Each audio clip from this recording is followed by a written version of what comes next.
Hola a todos. Somos residentes de segundo año de Bioquímica Clínica del Hospital de Infecciosas Francisco Javier Muñiz. Mi nombre es Cintia Reverendo y junto con mi compañera Jennifer Valero preparamos este ateneo que se titula ¿Y si es peor el remedio que la enfermedad? A propósito de un caso. Para simplificar el contenido, dividimos los temas en 4 secciones. En primer lugar, vamos a hacer una introducción acerca del virus de la inmunodeficiencia humana, el sistema inmune y la terapia antirretroviral. Luego, haremos la presentación de un caso clínico.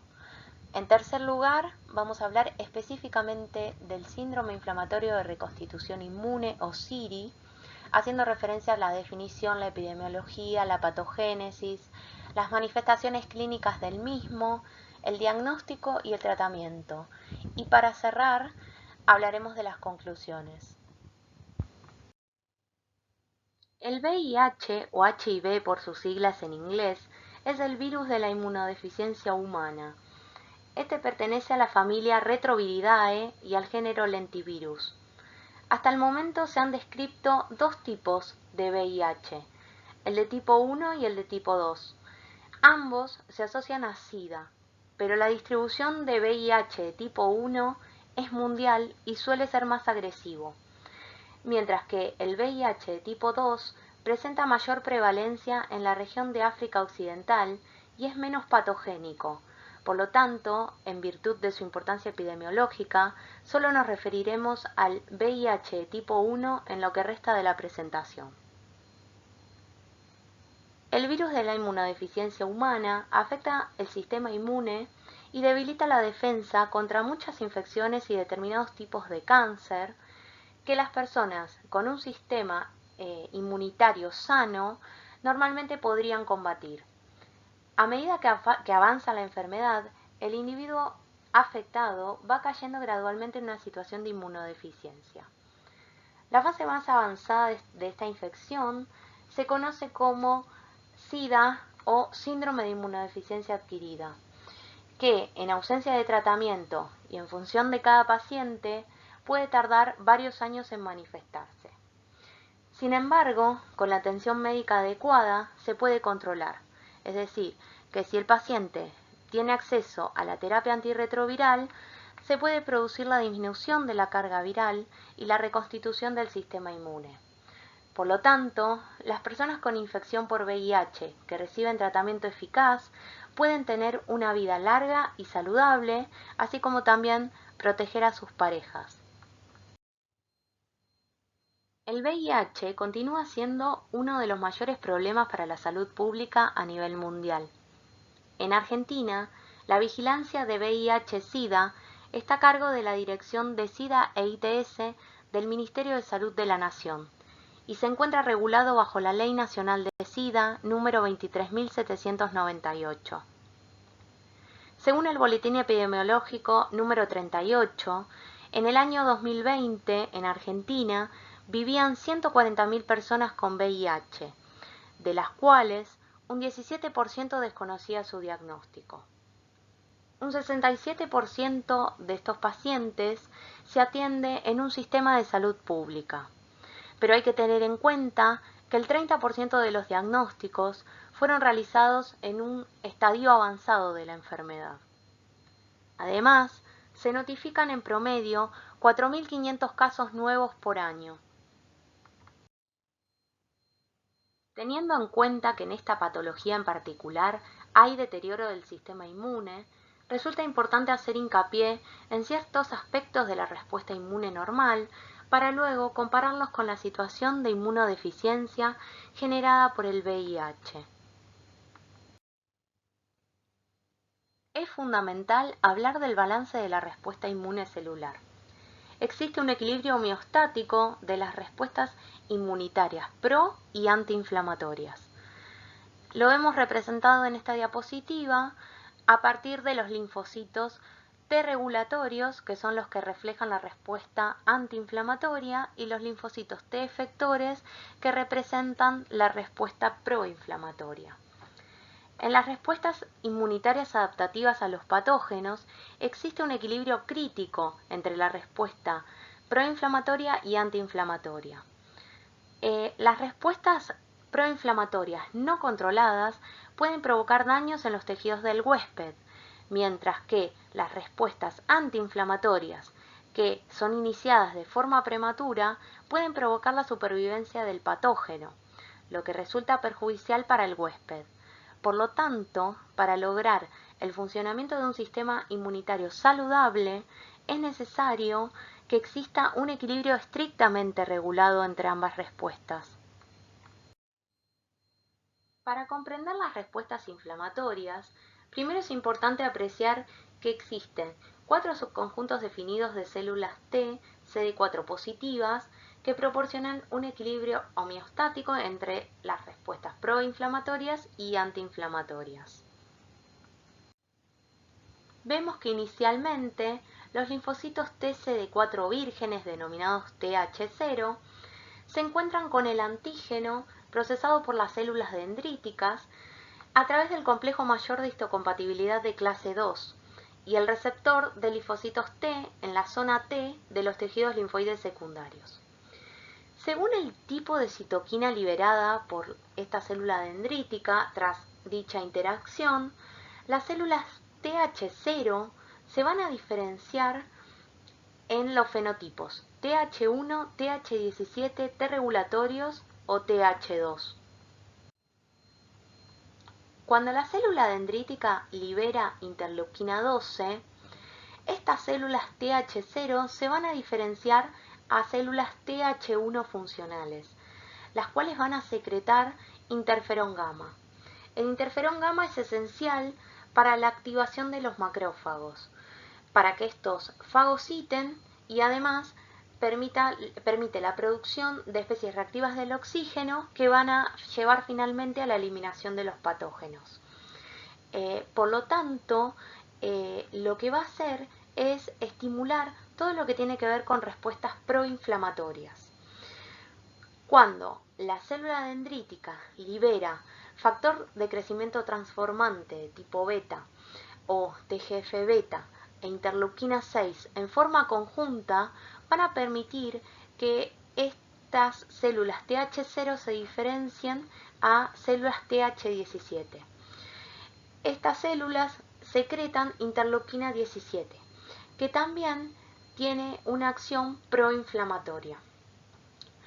Cuando la célula dendrítica libera solamente TGF-beta, va a permitir la diferenciación de las células TH0 a T regulatorias. Estas células T regulatorias liberan TGF-beta e interleuquina 10.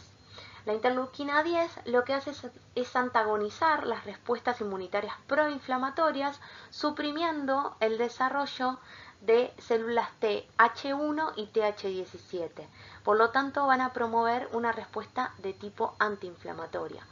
Mientras que cuando la célula dendrítica libera interleuquina 4, permite la diferenciación de las TH0 a TH2. Estas células TH2 liberan interleuquina 4 e interleuquina 10, que también lo que hacen es esto de antagonizar las respuestas proinflamatorias.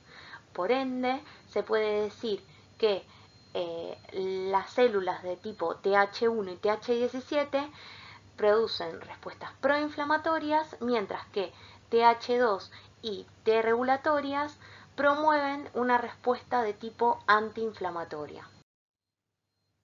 Lo que sucede en la respuesta inmune en pacientes HIV es que el virus ingresa al organismo y se une a las células dendríticas, las cuales lo van a transportar hacia las células TCD4 positivas, que es donde van a establecer la infección.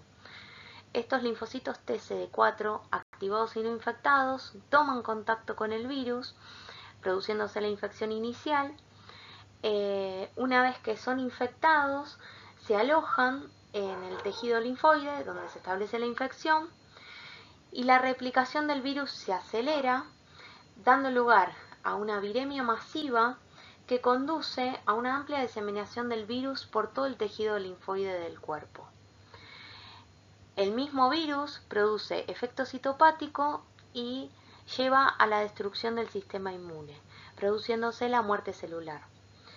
Varios de estos linfocitos CD4 infectados van a pasar a un estado de reposo, constituyendo lo que se conoce como el pool de linfocitos infectados crónicamente por el VIH, los cuales contienen en su interior el provirus, que es el genoma viral integrado al genoma de la célula del huésped, que frente a determinadas circunstancias se pueden reactivar y pueden volver a un estado de producción de viriones infecciosos, conduciendo nuevamente al efecto citopático y a mayor destrucción del sistema inmune.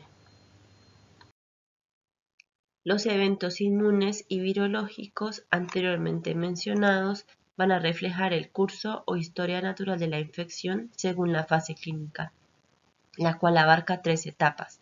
La primera de ellas es la infección aguda primaria, que abarca de 4 a 8 semanas y se distinguen dentro de la misma 2 etapas.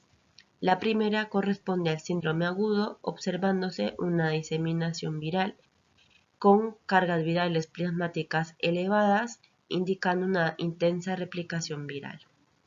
La segunda corresponde al clearance del virus de sangre y ocurre alrededor de la etapa de seroconversión, con una rápida reducción de la carga viral hasta un estado de meseta o set point, que indica un equilibrio resultante entre la interacción del virus y la respuesta inmune. Asimismo, los virus del ganglio regional se diseminan a otros órganos linfoides y hay una caída de 10 a 100 veces el número absoluto de linfocitos TCD4 en sangre periférica. Todos los eventos inmunológicos demuestran que se desarrolla una respuesta inmune enérgica, pero sin lograr erradicar el virus. Luego de la seroconversión comienza el periodo de latencia, donde el individuo infectado permanece sin síntomas y sin signos marcadores de SIDA, con carga viral disminuida. Sin embargo, el curso de la infección prosigue inadvertidamente con un gradual e inexorable deterioro del sistema inmune. Cuando se produce un incremento en la carga viral, con una marcada reducción de los linfocitos TCD4, aparecen signos y síntomas de enfermedades oportunistas, es decir, que se instaura el SIDA. La imagen que se muestra a continuación solo es para ilustrar los mecanismos de acción de los antirretrovirales que nos exceden esta charla. Los objetivos de la terapia antirretroviral son conseguir la máxima y más duradera supresión viral, restablecer y preservar la función inmunológica, reducir la morbilidad asociada a la replicación del VIH y su efecto sobre otras comorbilidades, aumentar la supervivencia y prevenir la transmisión del VIH.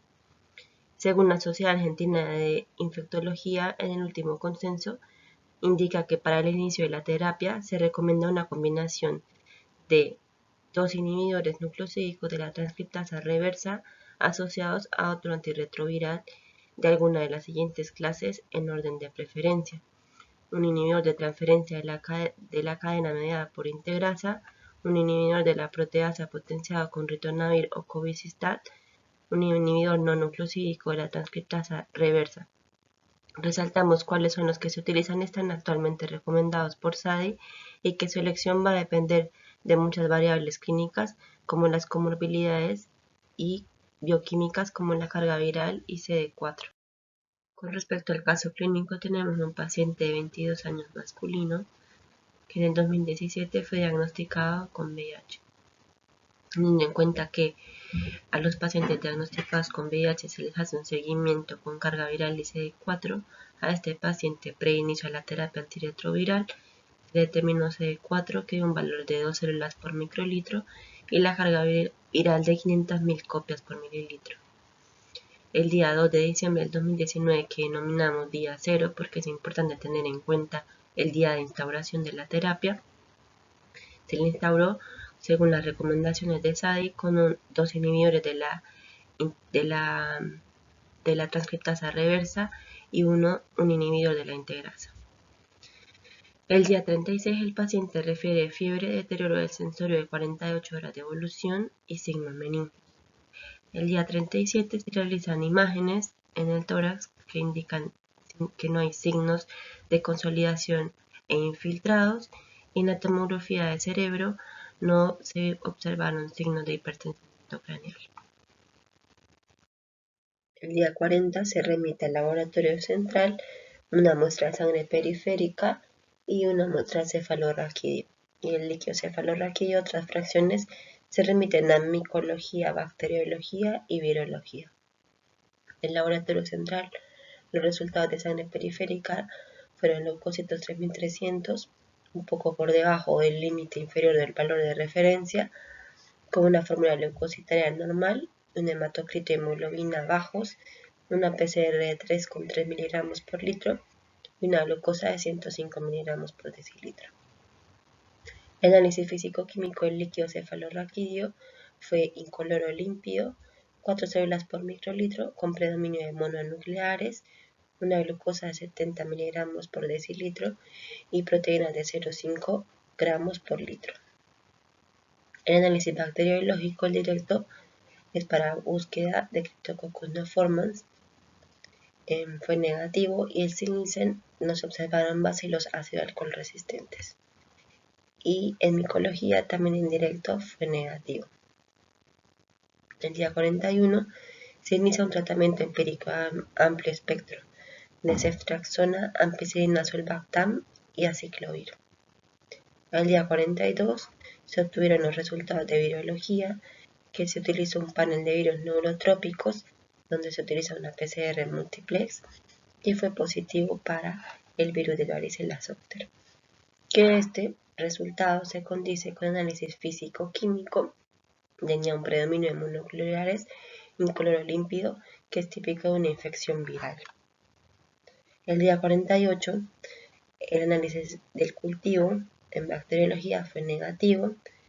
El día 50 el paciente se presenta con un deterioro clínico, leucocitos de 18.000, que comparado con el día 40 de 3.300 pasó a 18.000, están muy elevados, y una PCR de 22 miligramos por litro, que previamente a los 40 días fue de 3,3.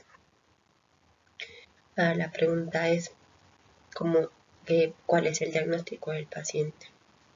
Entonces, el diagnóstico es SIRI. SIRI, síndrome inflamatorio de reconstitución inmune, o por sus siglas en inglés, IRIS. No existe una definición gold estándar de este síndrome. Lo que se realizó fue una adaptación de distintas fuentes y quedando esta definición, que en otras palabras se refiere que hay un deterioro clínico posterior de iniciar la terapia antirretroviral en pacientes VIH positivo debido a la restauración de la capacidad inmunológica. Lo que hay que tener en cuenta es que hay que hacer un diagnóstico diferencial con procesos de inmunodeficiencia, es decir, que haya una aparición de nuevas infecciones oportunistas o malignidades, y con la toxicidad por fármacos. Con respecto a las generalidades de SIRI, este síndrome se caracteriza por un deterioro clínico a pesar del tratamiento, lo cual es una respuesta paradójica. Este empeoramiento en la salud de los pacientes está relacionado con la capacidad que adquiere el sistema inmune después de la terapia antirretroviral para producir una reacción inflamatoria vigorosa contra diversos patógenos. Ocurre frecuentemente en las primeras 4 a 8 semanas luego de instaurada la terapia antirretroviral en pacientes con VIH en etapa avanzada. Existe una heterogeneidad clínica y fisiopatológica, asimismo como hay evidencia de inmunopatología tisular y en ocasiones respuesta inflamatoria sistémica. El promedio de tiempo en que ocurre el síndrome de reconstitución inmune es posterior al inicio de la terapia antirretroviral, dentro de las primeras 2 hasta 12 semanas, donde el 65% de los eventos ocurren dentro de los 3 meses posteriores a la iniciación de la terapia. Otros análisis de cohorte indican que entre un 17 a 23% de los pacientes que inician la terapia van a desarrollar SIRI. La incidencia de SIRI en pacientes que recién empiezan la terapia antirretroviral no está bien definida, ya que hay diversidad en las cifras reportadas por diferentes autores y varían entre un 10 a un 25%. Las tasas de morbilidad y mortalidad varían de acuerdo con el patógeno y los órganos implicados, y se ha reportado aproximadamente 4,5%. El 50% de las manifestaciones del síndrome de reconstitución se presentan con manifestaciones en la piel. Los valores cambian según el tipo de trabajo realizado. Dejamos en esta diapositiva cifras de trabajos prospectivos porque los retrospectivos estarían asociados a antirretrovirales que actualmente se encuentran en desuso y podrían llegar a sobreestimar. Se han identificado diversos factores de riesgo para el desarrollo de SIRI, entre ellos los inherentes al huésped, en donde se incluye un estado avanzado de inmunosupresión, entre ellos una alta carga viral de más de 100.000 copias por mililitro, un bajo recuento de linfocitos TCD4 de menos de 50 células por microlitro o menos del 10%. Asimismo, otros factores de riesgo están una baja relación CD4-CD8, una baja hemoglobina y o hematocrito, una predisposición genética, infección oportunista diseminada, duración subóptima del tratamiento de la infección oportunista o también el uso de inhibidores de la proteasa.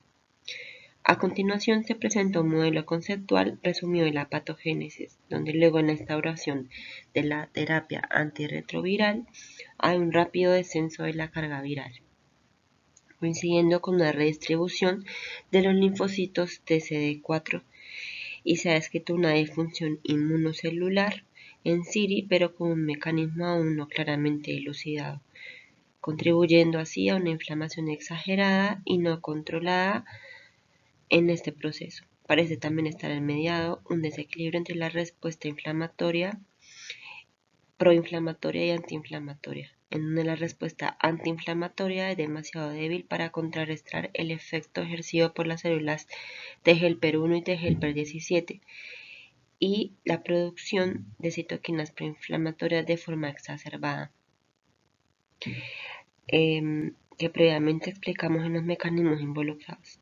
Es decir, que los posibles mecanismos involucrados en la generación del SIRI son un desacople de la inmunidad innata y adquirida, restauración exacerbada de la respuesta inmune celular específica y una respuesta regulatoria deficiente o retardada. Esta imagen está puesta para ilustrar claramente que en SIRI se presenta un desbalance en la respuesta inflamatoria, donde prevalece la respuesta proinflamatoria y hay una pobre respuesta regulatoria o antiinflamatoria. Existen dos formas de presentación de SIRI. Una de ellas es el SIRI paradójico, donde previamente el paciente se diagnostica con una infección oportunista, se le instaura el tratamiento adecuado y el paciente mejora o se recupera. Posteriormente se inicia la terapia antirretroviral, pero luego hay un deterioro clínico. Esto generalmente está asociado o involucrado a los patógenos viables y antígenos de patógenos no viables, es decir, los antígenos remanentes posterior al tratamiento adecuado de la infección oportunista.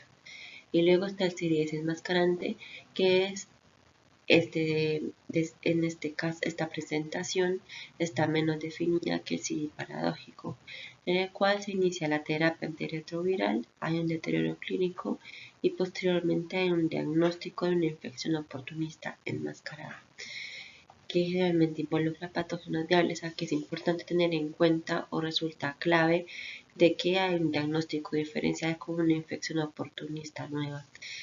Pero ciertos reportes han indicado que pacientes con deterioro clínico y diagnóstico de infección oportunista dentro de los 6 meses de instaurar la terapia antirretroviral están más asociados a un SIRI desenmascarante que al diagnóstico de una nueva infección oportunista.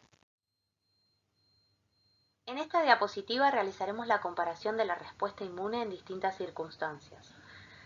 Tenemos este gráfico que representa distintos parámetros en función del tiempo de infección por VIH. En este primer caso va a ser una infección por VIH sin terapia antirretroviral. Vemos representada la inflamación sistémica que va en aumento, el recuento de CD4 que empieza a descender drásticamente porque no hay tratamiento antirretroviral, mientras que la carga viral tiene un pico y luego desciende para mantenerse constante hasta que vuelve a aumentar, pero siempre se mantiene elevada. Vemos que en el caso de la infección por HIV con terapia antirretroviral pero sin SIRI, al iniciar la terapia antirretroviral se produce un incremento en el recuento de CD4, mientras que tanto la carga viral como la inflamación sistémica van a disminuir a partir de la instauración de la terapia.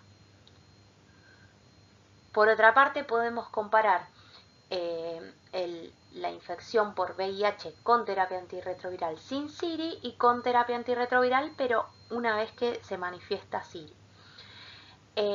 Comparando los dos cuadros, vemos que a partir del inicio de la terapia antirretroviral, en el caso que el paciente manifieste SIRI, se va a producir el aumento de los CD4, un aumento exacerbado de la inflamación sistémica y el descenso de la carga viral. Existen distintas patologías asociadas a SIRI. Entre ellas tenemos patologías de tipo infecciosas, que pueden ser bacterianas, virales, fúngicas o parasitarias. Dentro de los agentes etiológicos más frecuentes que se pueden presentar, podemos destacar a Mycobacterium tuberculosis, micobacterias atípicas, citomegalovirus, Cryptococcus neoformans, Pneumocystis jirovesi, Toxoplasma gondii. Acá quisimos resaltar al herpes, que si bien no es un agente tan frecuente, en el caso de el paciente de nuestro caso clínico, este presentaba varicela zoster.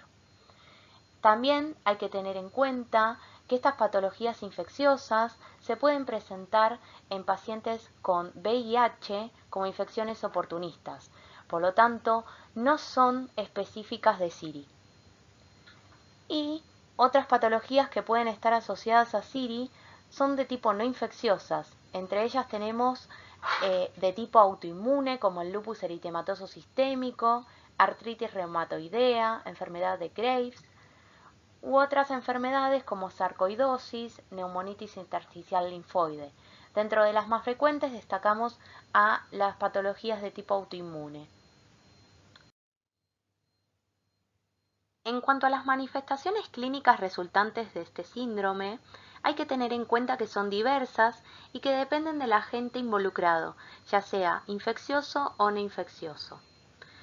Una característica común es que el inicio suele ser agudo y hay características de inflamación. Por lo tanto, podemos tener dentro de las manifestaciones clínicas generales signos de inflamación de tipo sistémica, entre ellas podemos destacar la fiebre y la taquicardia, y también puede haber signos de inflamación local, como la linfadenitis. En cuanto a las manifestaciones clínicas específicas, estas van a estar directamente relacionadas con el patógeno involucrado. Acá dejamos esta tabla para que puedan ver los signos y los síntomas más comunes. Quisimos destacar los provocados por el virus varicela zoster, que es el que presentaba nuestro paciente, que puede producir encefalitis, reactivación dermatológica y mielitis transversa. En la siguiente diapositiva mencionaremos los criterios utilizados para el diagnóstico de SIRI. Entre ellos podemos mencionar la infección por el virus de inmunodeficiencia humana, el inicio reciente, reinicio o cambios en el régimen de la terapia antirretroviral, la evidencia de enfermedad oportunista subyacente, hay que considerar si hay una enfermedad enmascarada, hay que tener en cuenta el aumento de los linfocitos T CD4 positivos, la disminución de la carga viral y la presencia de signos inflamatorios sistémicos o tisulares. Es fundamental realizar el diagnóstico diferencial por deterioro clínico, ya sea por aparición de malignidades o de infecciones oportunistas o por toxicidad por fármacos. Por ende, el diagnóstico de CIRI se basa en estos tres pilares: la clínica, más las imágenes, más el laboratorio. Desde la clínica se pueden evaluar presencia de signos y síntomas generales y específicos. A partir de las imágenes podemos evaluar presencia de signos inflamatorios, y desde el laboratorio se pueden evaluar distintos biomarcadores de inflamación. Se han propuesto diferentes citoquinas y marcadores inflamatorios como biomarcadores de CIRI. Entre los biomarcadores de inflamación que se buscan en el laboratorio podemos mencionar la interleuquina 6, que esta a su vez estimula la síntesis por parte de los hepatocitos de proteína C reactiva, que es otro de los biomarcadores que se busca, de interleuquina 12, que es otra interleuquina de tipo proinflamatoria, el TNF-alfa, el interferón gamma, el CXCL10, que es la proteína inducida por interferón gamma, la interleuquina 18. Todos estos marcadores favorecen respuestas de tipo proinflamatorias y van a estar aumentados en los casos de CIRI. Para hablar con respecto a la parte del laboratorio, tenemos la proteína C reactiva, que es una proteína reactante en fase aguda sintetizada por el hígado en respuesta a la inflamación. La PCR se incrementa de 4 a 6 horas posteriores al estímulo dado por citoquinas proinflamatorias y alcanza su máximo entre las 24 a 48 horas. La vida media es de 4 a 6 horas. Las concentraciones plasmáticas normales son menores a 1 miligramo por litro.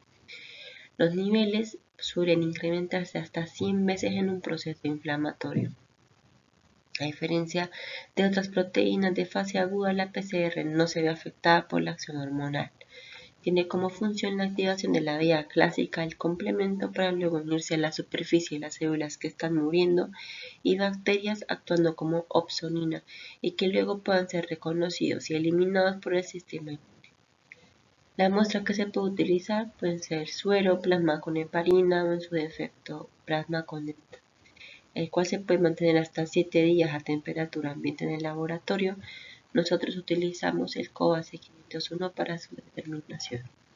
En el laboratorio no se realiza el dosaje de citoquinas debido a su baja disponibilidad y a los costos que estos conllevan.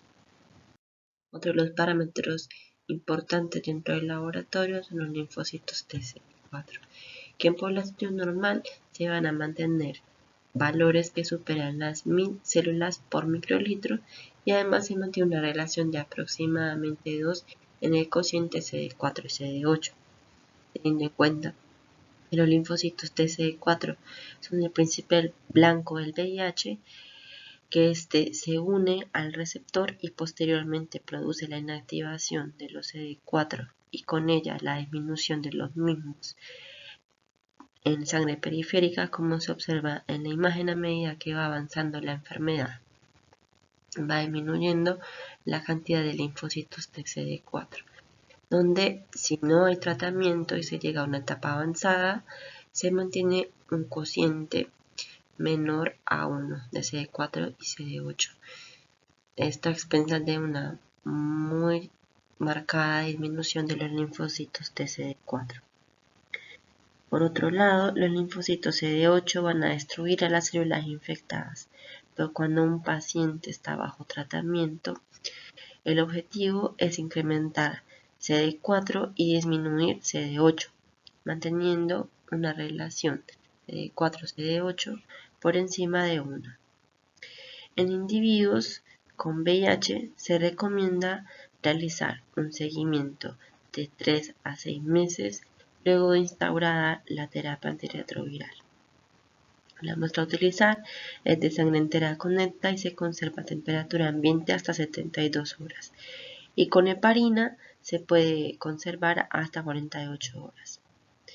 La cifra del linfocito CD4 en sangre es el indicador fundamental del estado inmunológico y su determinación es útil para la elección de la terapia del inicio y para valorar la respuesta a esa terapia.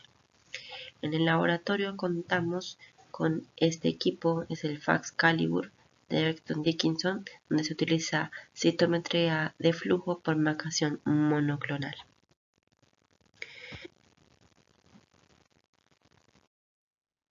La carga viral se define como la cantidad de ARN de HIV en un determinado compartimento. Y para ser más específicos, la carga viral plasmática corresponde a una fracción o un valor estimado de la carga viral total. Además, todas las metodologías están estandarizadas para cuantificar la carga viral en el plasma. El genoma del VIH tiene un tamaño de 9,8 kilobases, 2 copias de ARN simple cadena de polaridad positiva. Posee 3 genes principales, GAV, M y POL. En el laboratorio, la carga viral se realiza por PCR con transcriptasa reversa, amplificando la región que codifica la integrasa que se encuentra dentro del gen principal POL. La carga viral se expresa como copias por mililitro o logaritmo en base 10, el cual resulta útil para los médicos al realizar el seguimiento. El equipo utilizado en el laboratorio es un Abbott M2000 con un límite de detección de 40 copias por mililitro. El tipo de muestra a utilizar es plasma Conecta. Por último, teniendo en cuenta que el objetivo de la terapia antirretroviral es conseguir de forma permanente la supresión viral, es decir, menos de 200 copias por mililitro, lo que evita la transmisión del VIH que sea indetectable, en este caso menos de 50 copias por mililitro, es decir, intransmisible, y se asocia a la máxima recuperación inmunológica y previene la aparición de mutaciones de resistencia. Volviendo al caso clínico que previamente fue diagnosticado con CIRI, el día 50 se le inició la corticoterapia, que ahora en la próxima diapositiva vamos a explicar un poco cuál es el tratamiento a utilizar en CIRI. El día 51 el paciente ingresa a la unidad de terapia intensiva con asistencia respiratoria y en las imágenes de tórax ya se observan infiltrados pulmonares y se hace un ajuste a la terapia previamente instaurada.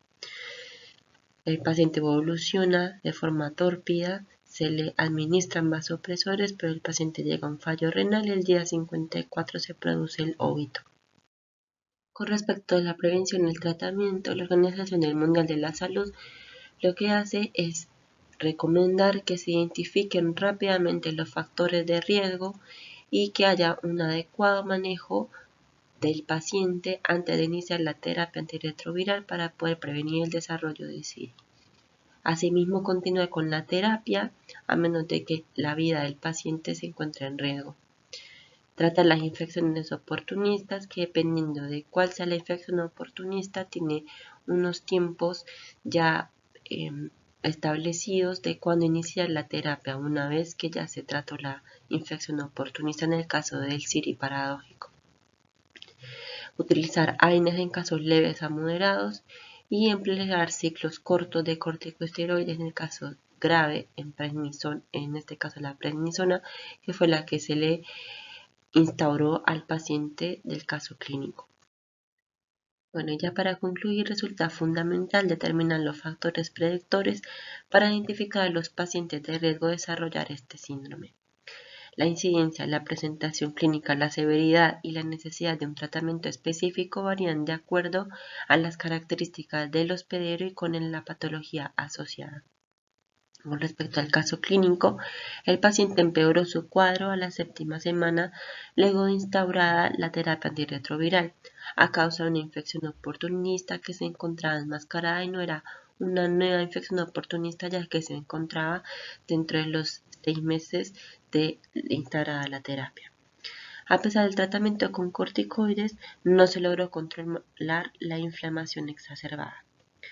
Y por último, resulta muy importante recordar que si bien desde el laboratorio no hay pruebas laboratorio específicas, el laboratorio presenta un rol muy importante en el soporte del diagnóstico de SIRI, el inicio de la terapia antirretroviral y el seguimiento del paciente.